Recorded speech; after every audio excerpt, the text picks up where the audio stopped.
Estimada audiencia, para aquellos que se están sumando a esta ponencia, ya la última de esta sección de ponencias en paralelo, le queremos dar una gran y cordial bienvenida a esta segunda edición del seminario anual acerca de realidades extendidas para el aprendizaje en educación superior, que ha sido organizado por la Universidad del Desarrollo y que busca contribuir con la divulgación de experiencias que involucren el uso de tecnologías emergentes, tales como la realidad extendida y el metaverso en todos los procesos de aprendizaje.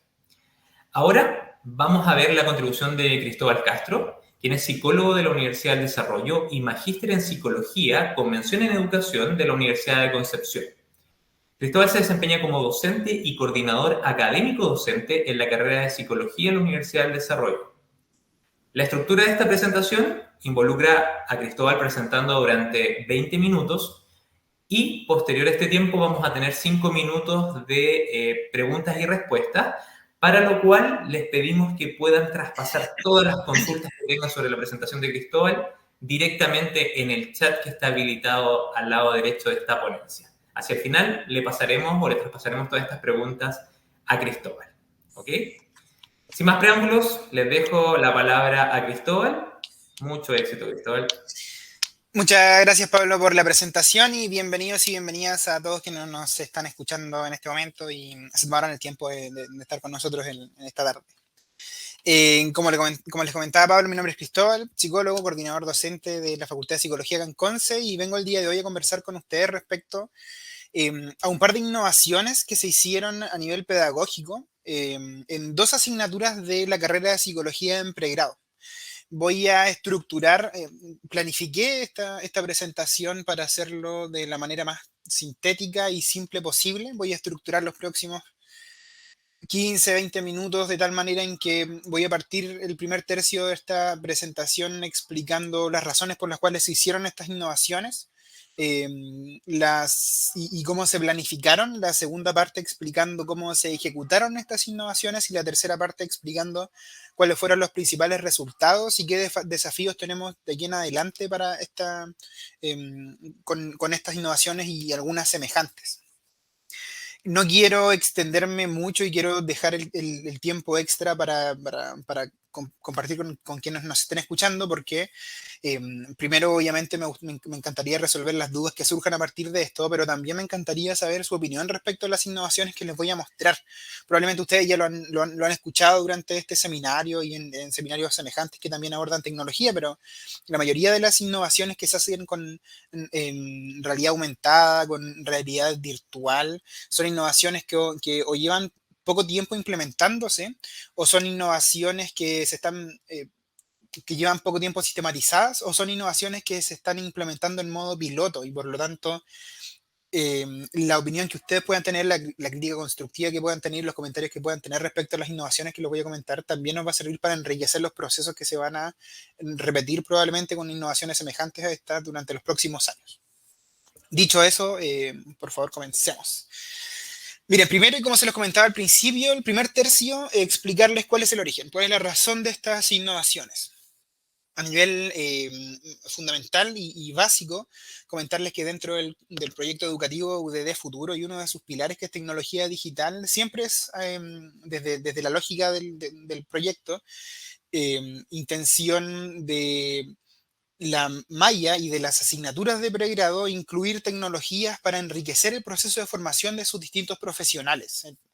Parte del proyecto es lo que está plasmado ahí en el PPT, el proyecto educativo de busca incorporar en la experiencia estudiantil herramientas digitales y tecnológicas que tengan al fin de enriquecer su proceso y aumenten o mejoren las herramientas que nuestros profesionales van a tener a futuro. Y por lo tanto, esa es una de las razones principales por las cuales insertamos o proponemos insertar algunas tecnologías en las metodologías de enseñanza que ocupan nuestros docentes. De ahí, y con este pilar de base, el trabajo que hicimos durante este año con Pablo y el resto del equipo de Raritech fue identificar cuáles eran las tecnologías, las experiencias disponibles o las experiencias a las que podíamos llegar a acceder. Y a partir de identificar estas tecnologías vimos de qué forma estas podían tributar a mejorar, a fortalecer o a potenciar los procesos educativos que se estaban dando en algunas asignaturas de pregrado. Esa es la base, ese es el fondo. De ahí, a partir desde ahí, desde esa intención, desde ese argumento, fuimos paso a paso completando las etapas que les voy a mostrar a continuación. Espero no estar hablando muy rápido para ir cumpliendo con el tiempo, pero eso fue como el inicio. ¿Cuáles eran las necesidades que teníamos desde el proyecto educativo de la UDD? Y a partir de ahí, cómo fortalecer los procesos de enseñanza-aprendizaje que se iban dando en las distintas asignaturas, eh, desde el aporte que la tecnología le podría dar a estos cursos. Dicho eso, estas que están en pantalla son las etapas que fuimos cumpliendo en cada una de las innovaciones que hicimos durante este año. En este caso en particular, en esta charla, yo les voy a mostrar innovaciones que se realizaron en 2 asignaturas, una de primer año y una de cuarto año, pero eso es una muestra de todas las innovaciones que se realizaron durante este año en pregrado en psicología. A mí se me vienen ahora a la mente al menos unas 5 o 6 asignaturas de pregrado en donde de una u otra manera, de manera más profunda o más superficial, pero se incorporó tecnología a nivel pedagógico en distintas asignaturas. De ellas, esta es solo una muestra de 2 principales, cuyos nombres y actividades en específico les voy a mostrar a continuación. Pero indiferentemente de cuál sea la actividad, de cuál sea la asignatura a la cual nos hacemos referencia, el paso a paso para llegar a la innovación fue el que está en pantalla. Solo lo muestro en ese orden porque creo que es el más simple de explicar, pero no significa que en esta secuencia no hayamos retrocedido en algún momento, porque ciertamente fue así.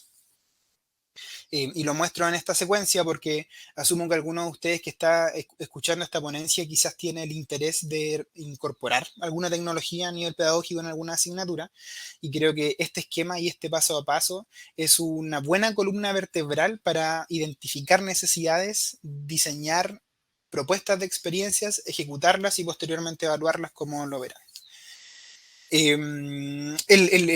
La secuencia de etapas que vimos, que desarrollamos para ejecutar estas innovaciones fue la siguiente. Siempre primero, como se los comenté, vimos cuáles eran las tecnologías o que estaban disponibles, tecnologías o experiencias que estaban disponibles, o cuáles eran a las que podíamos acceder, ya sea por descargas de programa o por facilitar a través de la compra de alguna licencia, algún programa de pago, cuál era el universo de posibilidades que teníamos. Identificado relativamente cuál era ese universo de posibilidades, el paso siguiente fue identificar cuáles eran las asignaturas en las cuales se podría llegar a incorporar y cuáles eran las razones por las cuales se podía llegar a incorporar. Si es que teníamos algún argumento, como por ejemplo, que necesitasen reforzar su proceso de enseñanza respecto a algunos contenidos y que la tecnología ahí cumpliese un buen rol.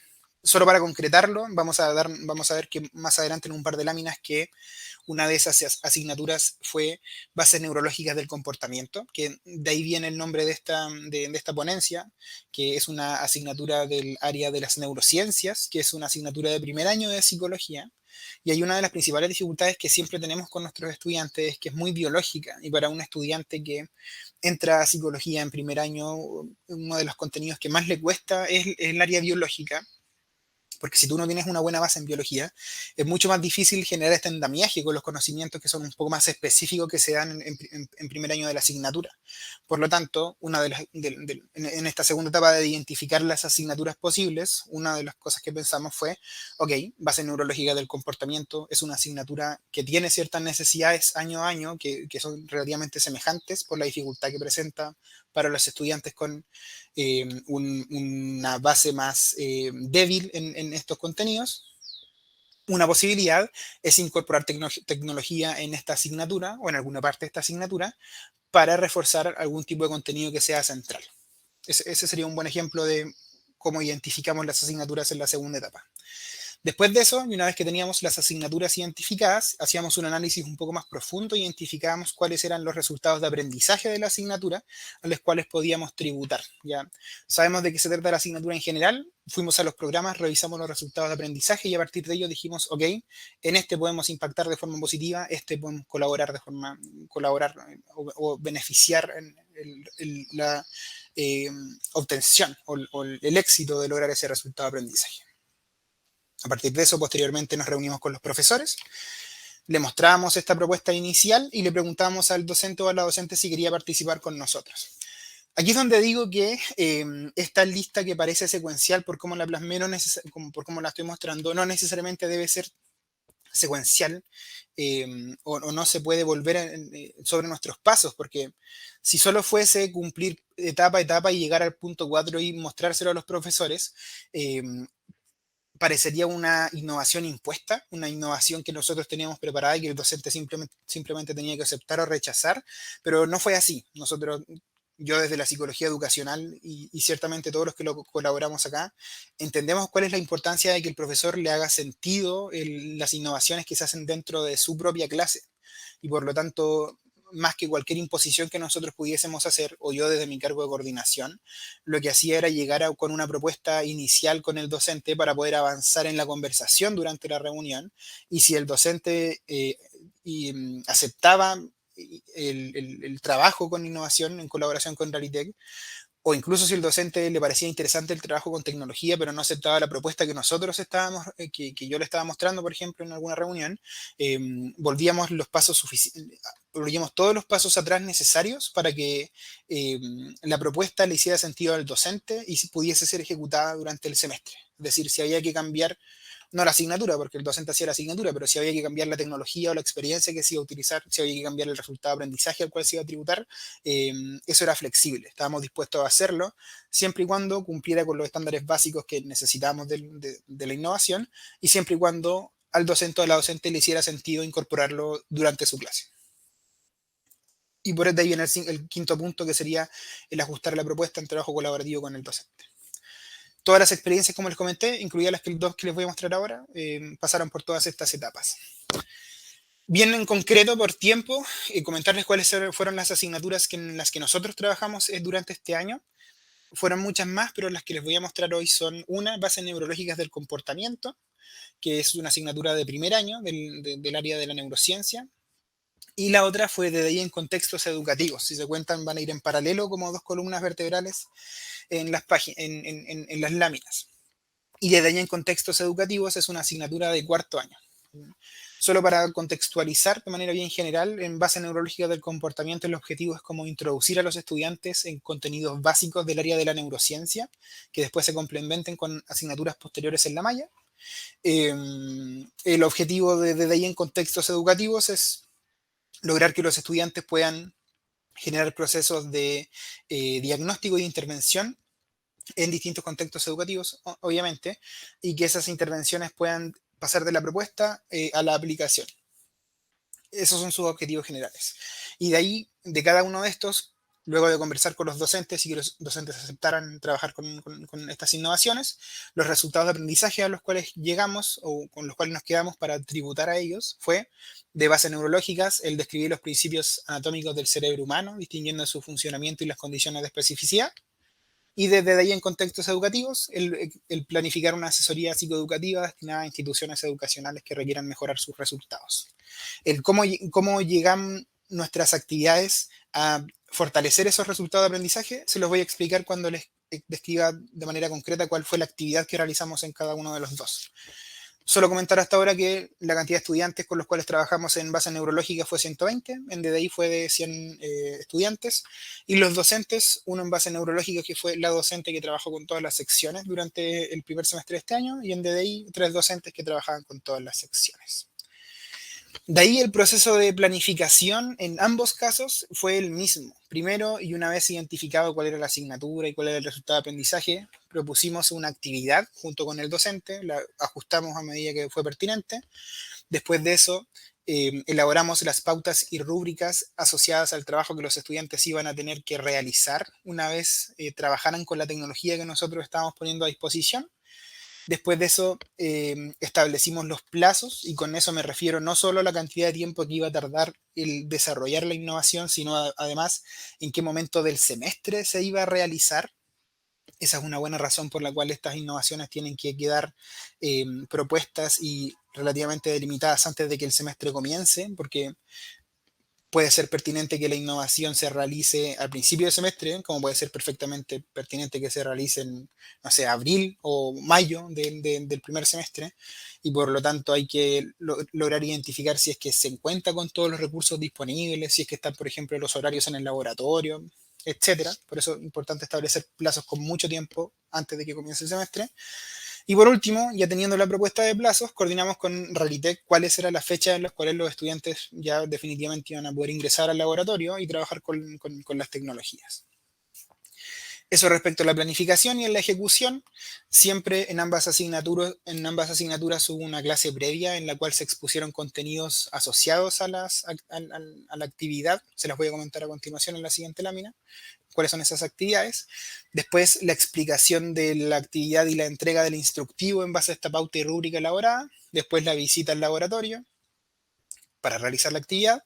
Después, la entrega de la tarea por parte de los estudiantes a los docentes de las asignaturas correspondientes y después la evaluación de la experiencia.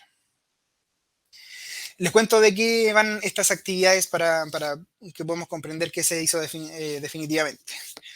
Miren, en base a neurología del comportamiento, ¿en qué nos enfocamos? Uno de los contenidos que los estudiantes en esta asignatura tienen que lograr aproximadamente a mitad de semestre es que sepan diferenciar cuáles son las funciones del sistema nervioso simpático del parasimpático, que son dos como subdivisiones del sistema nervioso autónomo, del sistema nervioso de la parte periférica. Y en el fondo, esto tiene un mayor nivel de complejidad, pero en su base era comprender que el sistema nervioso simpático servía y se activaba en momentos en que las personas tienen que gastar energía en actividades como más estresantes, como correr, luchar. Y en el sistema nervioso parasimpático invertía energía en actividades que fuesen más relajantes, como dormir, meditar, reposar. Y por lo tanto, lo que hicimos acá en primer año fue decir, ok, los estudiantes no tienen mucho manejo en tecnologías de realidad virtual, hagamos una actividad simple para ellos. Llevémoslos al laboratorio, enseñémosles lo básico de cómo se usan estas tecnologías, el hardware, y usamos una aplicación básica, YouTube VR. Que ellos vean YouTube VR, que vean un par de videos que decidió la docente, uno que activase el sistema nervioso simpático, otro que activase el sistema nervioso parasimpático, y que después realicen un trabajo en el cual argumenten sus sensaciones y sus percepciones respecto a lo que vivieron viendo esos videos y en qué momentos las sensaciones y percepciones que tuvieron se podían asociar al funcionamiento de estos sistemas nerviosos o subdivisiones. Y hagan una reflexión al respecto, hagan un trabajo argumentativo con un breve marco teórico y entréguenlo. Esa fue la innovación en bases neurológicas. Y en DDI, en contextos educativos, fue un poco más complejo porque estos estudiantes ya habían tenido un primer contacto con realidad virtual. Aquí fueron, entre paréntesis, el de base neurológica fue individual. En este fue grupal. Los estudiantes en grupos de 4 o 5 personas tuvieron que ir a Realitec. Ahí interactuaron con una plataforma que es Amelia Virtual Care.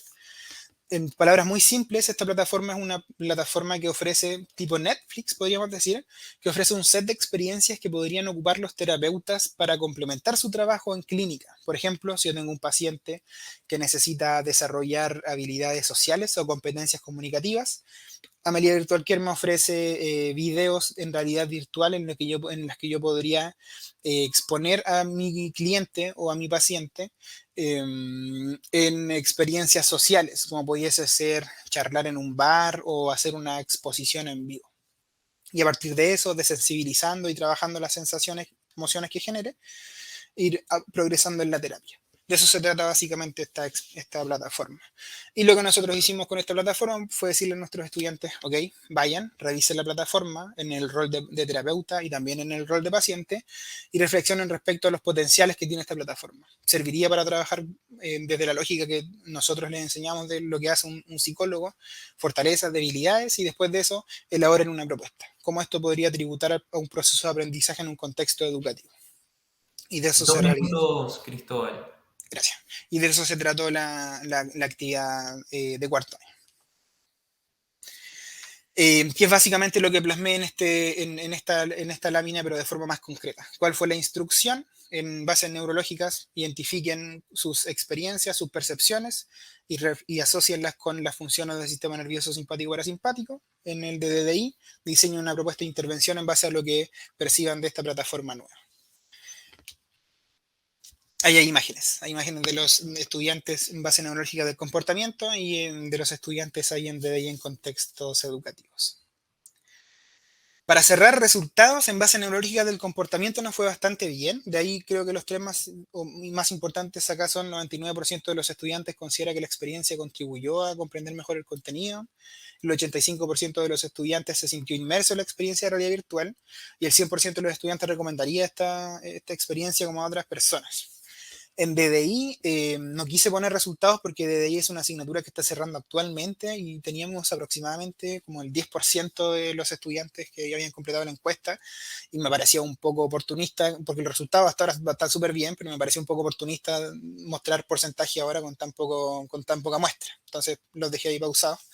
Pero algo útil es que uno de estos estudiantes, o algo interesante de comentar, es que uno de estos estudiantes señaló que incorporar este tipo de ejercicios en otras actividades, como en prácticas antes del examen de grado, podría ser una buena idea, cosa que me pareció interesante plasmar acá porque es algo en lo que estamos trabajando actualmente, cómo usamos experiencias de realidad virtual grabadas para bajar el nivel de ansiedad de nuestros estudiantes frente a evaluaciones, hitos como sería el examen de grado. Espero poder comentarles de eso en nuevas presentaciones. Y para cerrar, respecto a futuros pasos en bases neurológicas del comportamiento, los resultados de esta innovación fueron muy útiles, y por lo tanto en reuniones con el CID posteriores a la aplicación de esta innovación, decidimos incorporar la realidad virtual dentro del programa de la asignatura, y eso es un cambio significativo a mediano plazo porque eso va a permitirnos realizar actividades tanto en Conce como en Concepción, en la misma asignatura, en la misma carrera obviamente, y poder ir monitoreando y mejorando las experiencias en ambas sedes, no solo en Conce. Y en DDI vamos a ver si seguimos con la misma plataforma o la cambiamos dependiendo cuáles son las necesidades que identifiquemos en nuestros estudiantes el próximo año. Para cerrar, dejo mi correo electrónico ahí del trabajo, si es que alguien me quiere contactar por alguna duda, algún comentario respecto a esto, o alguna opinión que necesite de mí respecto a una innovación que está haciendo. Bienvenido sea cualquier mail. Así que ahí voy a estar atento a esos comentarios. Muchas gracias. Muchas gracias a ti, Cristóbal, por esta experiencia que nos estás compartiendo, sobre todo en el área de cómo gestionar las innovaciones desde el punto de vista, ¿no es cierto?, de la carrera, mostrándonos estas dos experiencias súper notables con resultados ya tangibles y otros que esperas poder desarrollar a mediano o corto plazo. Hay hartas preguntas en el área de QIA, así que te las voy a ir pasando. Nos quedan 3 minutitos para que alcancemos a responder todo. Priscila Leal nos pregunta: hola Cristóbal, en el caso de los estudiantes de bases neurológicas del comportamiento, al ser estudiantes de primer año, ¿cómo fue la adherencia a las actividades propuestas y su autonomía en el cumplimiento de estas? Buena pregunta. Respecto a la adherencia, fue alta.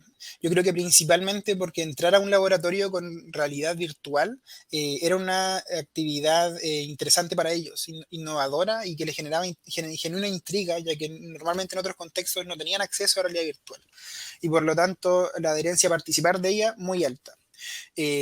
¿Cómo estimulamos que cumplieran con los plazos, por ejemplo, en la entrega de los trabajos? Eso es porque estos trabajos eran trabajos que tenían una nota que tributaba a cierto porcentaje de la asignatura. Entonces, algunos podrían decir condicionamiento operante, ok, pero es cierto, pero además asegurábamos que fuese mayor la participación y la ejecución de la tarea.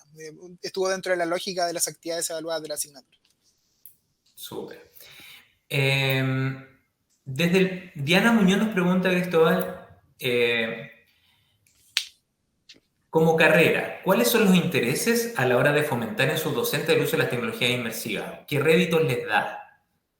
¿Qué, perdón, Pablo? ¿Qué réditos, no es cierto? ¿Qué réditos les da a ustedes como carrera estar fomentando estas tecnologías? Porque tienen coherencia con el plan, con el proyecto educativo de la universidad. Dentro de las competencias que tenemos que desarrollar en nuestros estudiantes, hay competencias que están involucradas al desarrollo, al uso de tecnología, al uso y a la promoción de buen uso de las tecnologías. No podemos enseñarle a nuestros estudiantes el buen uso de las tecnologías si nuestros docentes no tienen un buen uso de la tecnología. Es parte de la lógica de ir traspasando conocimientos, y por lo tanto es importantísimo para cumplir en coherencia con el proyecto, y es importante para desarrollar y formar bien a nuestros docentes y generar espacios de formación que a nuestros docentes también les hagan sentido. Vamos con una última pregunta, dice Ángela Beltrán. Hola, quisiera saber cuál de los puntos expuestos en la columna vertebral del proceso de innovación fue el que toma más tiempo en desarrollar. Y también aquí a lo mejor se puede linkear con la pregunta de Sacha, que dice, ¿cuál es la primera respuesta de un docente al que se le propone innovar con tecnología inmersiva? Ya voy a responder la de Sacha. Ah, no, puedo responder las dos a la vez. Mira, ¿cuál es el que toma más tiempo? Yo creo que el proceso de planificación, específicamente este momento en el que identificamos cuál es la asignatura en la que queremos innovar y cómo vamos a innovar, porque necesitamos llegar a un momento, a una definición tan específica en la que logremos ver específicamente cuál es o la competencia a la que estamos tributando o el resultado de aprendizaje al que estamos tributando. Porque así argumentar el por qué se necesita de la innovación es más fácil, tiene más lógica desde lo curricular. El problema es que esa definición es la que más cuesta. Porque primero, eso implica un buen manejo de los programas de las asignaturas y segundo, implica que al docente de la asignatura le haga sentido. Entonces uno puede tener como todo un programa o todo un plan bien hecho. Si al docente la asignatura no le hace sentido, ahí hay una resistencia con la que hay que trabajar. Por lo tanto, trabajo colaborativo. El trabajo colaborativo implica mayor tiempo, mayores instancias de acuerdo. Ese es el que más tarda. ¿Cuál era la segunda pregunta, Pablo? ¿Cuál era la primera respuesta de un profesor al que ustedes le proponían? Y ya con eso cerramos porque estamos para llegar ya al seminario de cierre de Súper. la presentación de cierre. Yo creo que la primera respuesta en nuestros casos y con nuestros docentes siempre era una respuesta positiva, pero primero porque creo que nuestros docentes tienen mucho interés por desarrollar competencia en lo tecnológico, pero segundo porque siempre que nosotros hicimos una propuesta con nuestros docentes, incluso en la primera reunión, ya teníamos algo que proponer sobre la mesa. Nunca partimos una conversación con los docentes en blanco, siempre o sabíamos cuál era el tipo de innovación que queríamos hacer, o teníamos identificados cuáles eran los contenidos que quizás podíamos ayudar, cuáles eran los resultados de aprendizaje a los que queríamos tributar. Siempre fuimos con algo ya relativamente preparado y siempre dejando en claro que esto era flexible y que se podía modificar. Yo creo que esos fueron aspectos fundamentales para aumentar la adherencia de nuestros docentes en las innovaciones. Muchas gracias, Cristóbal, y también gracias a la audiencia por participar y por estar atentos aquí a tu ponencia. Para cerrar, los queremos invitar a todos a la conferencia de cierre de este segundo seminario, que tiene como título Los datos detrás del aprendizaje, que es un estudio de caso del Morehouse College y las implicancias de la llegada de la generación Fortnite a la educación superior, dada por Steve Grubbs. Esta ponencia se va a dar en el escenario principal, que es donde dice conferencia. A mano izquierda de esta presentación lo pueden encontrar, el segundo icono. Cristóbal, nuevamente darte las gracias totales, te pasaste, y nos vemos en una próxima sesión. Un gusto estar acá, que estén muy bien. Cuídate. Chao, chao. Generación Fortnite, interesante el concepto. Título. Vamos para allá. Nos vemos, Cristóbal. Ahí están todos ahí dándote las gracias y felicitándote.